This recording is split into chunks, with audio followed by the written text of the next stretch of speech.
Welcome to the carving of Mandibular central incisor. And here I am trying to outline the crown length, root length, and the basic outline of the tooth.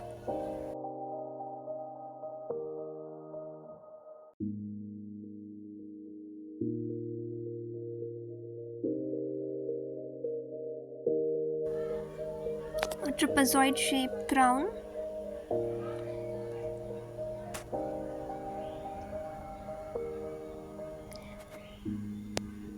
This is the first step where you need to reduce wax from the mesial and distal aspect to give it a trapezoid shape.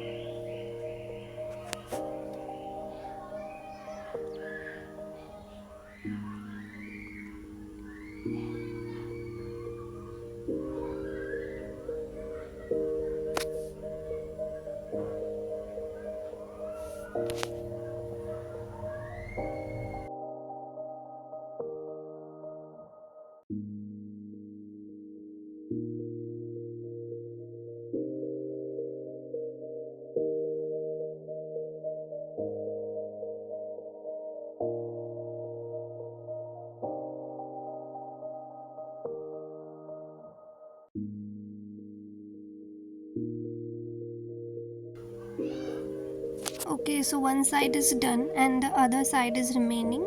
Now I'll move on to the another side and repeat the same process.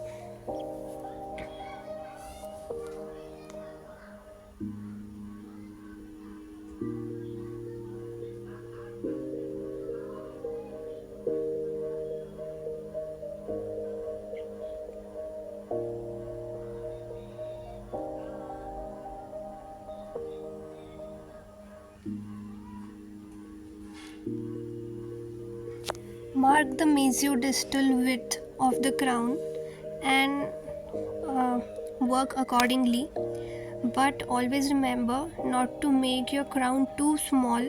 So if it is short of dimension, then it's of no use. So always mark 1 to 2 mm more than the actual width of the crown, and that will help you in the final finishing. So that's why here my crown is of bigger size. Now moving on to the next step, that is making a rough triangular shape for the mesial and distal sides. And here I have marked the dimension. It's bigger in size because at the end it will help me with the finishing. My teeth will be not too small.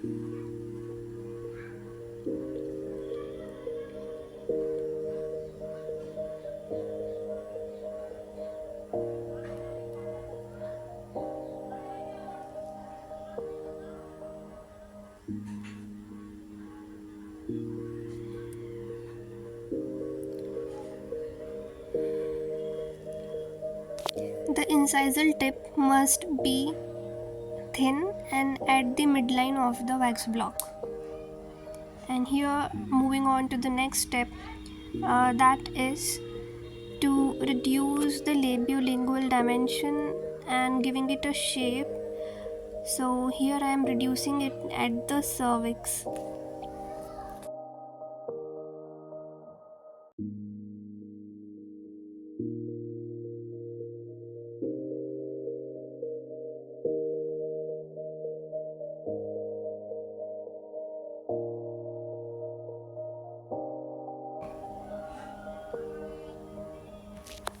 To make cingulum and lingual fossa, curved portion of carver is placed on the middle third of the lingual aspect, and here you carve it and make depression sparing the cervical third. and cervical third will be converted into a cingulum.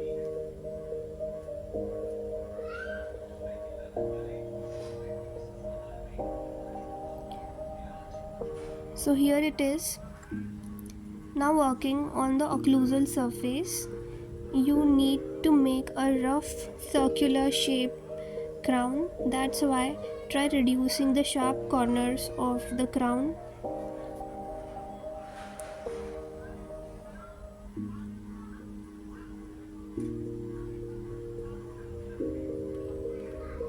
This is how I'm working only on the corners.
Okay, now I have worked on the occlusal surface and moving on to the carving of root.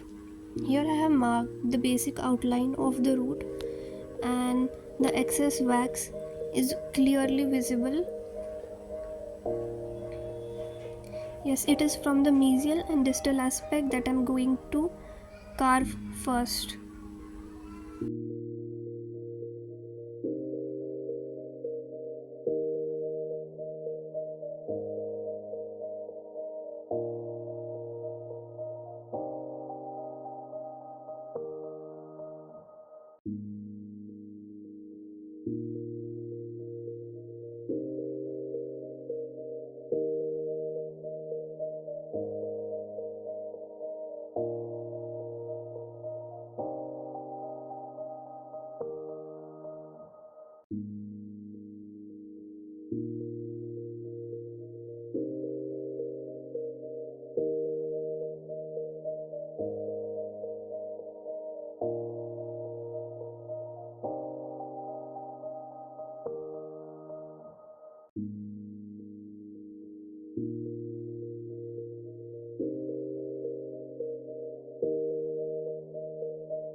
Taking the crown size in reference, you have to carve root according to the crown.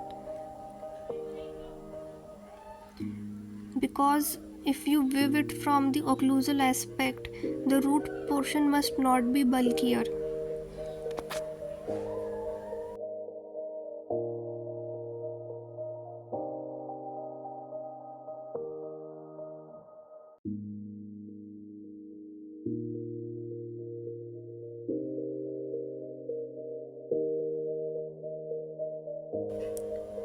As the root tapers from middle third to apical third, you have to make a tapering shape, and one side is completed.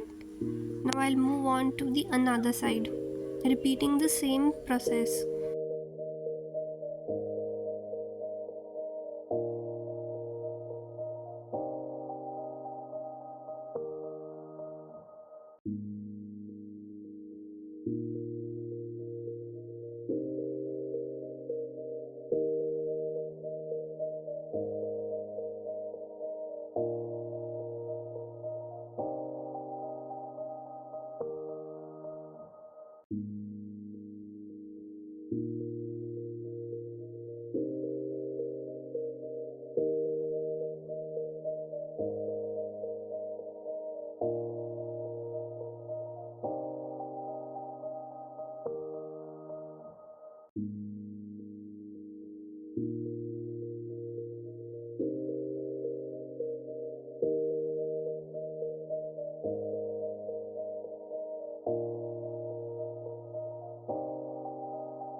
So now, to give it a correct shape from the mesial aspect, mark the outline of the root, and when the excess wax is visible to you, you know where you have to carve.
One side is done, and repeating the same process for the another side, that is from the lingual aspect.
Okay, now is the part of giving crown its proper shape, because earlier it was bigger in size.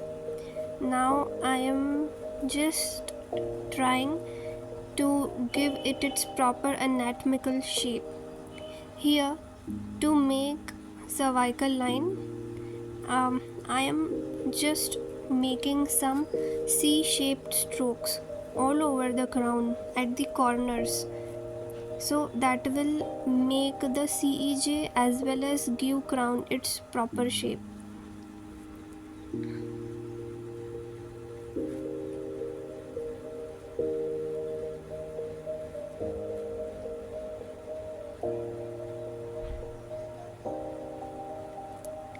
Mandibular central incisor is bilaterally symmetrical as well as it's quite straight in shape, so that's why I have carved more from the mesial and distal sides.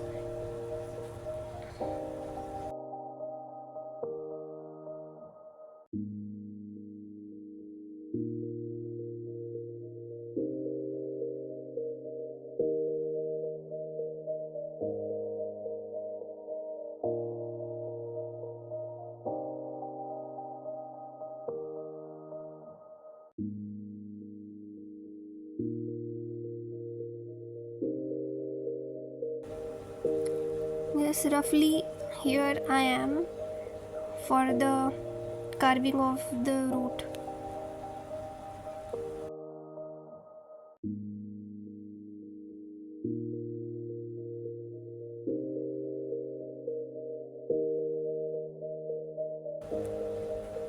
Just go on removing the excess wax you see from any side.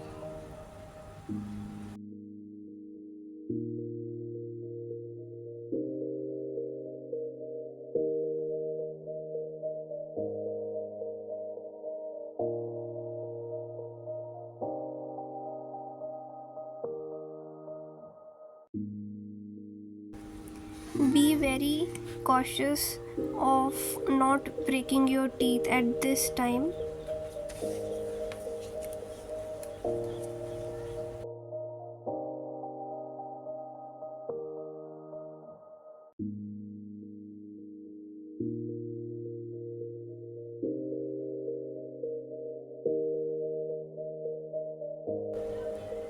As the root has a distal tilt at the apex, I am trying to reduce more wax from the mesial side, so that will give it a more tapering look.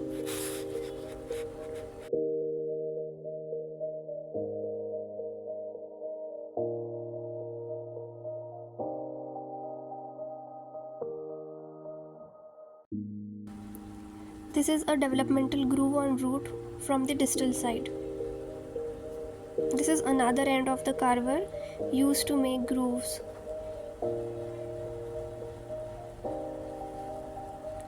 And this is the pointed tip of the carver I am using to deepen the groove.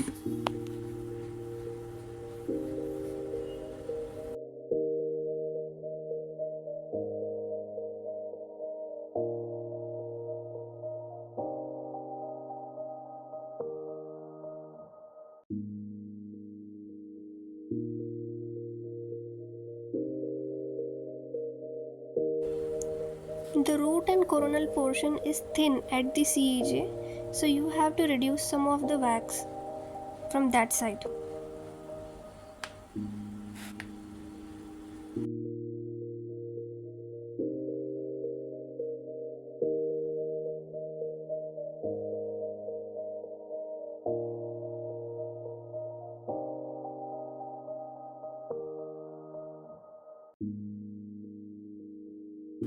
And always hold your teeth invertedly. That will help you. And if you hold it straight, you can break your teeth easily.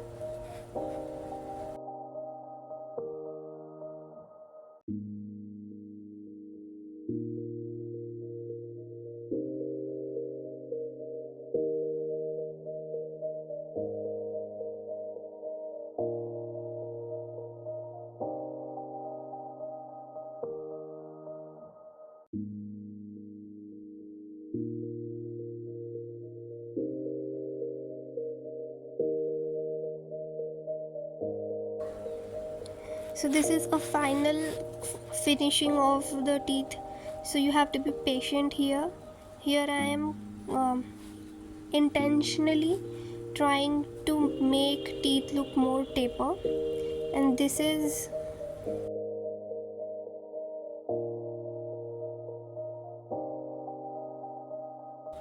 it is accurate from all the aspects. It is as we have planned.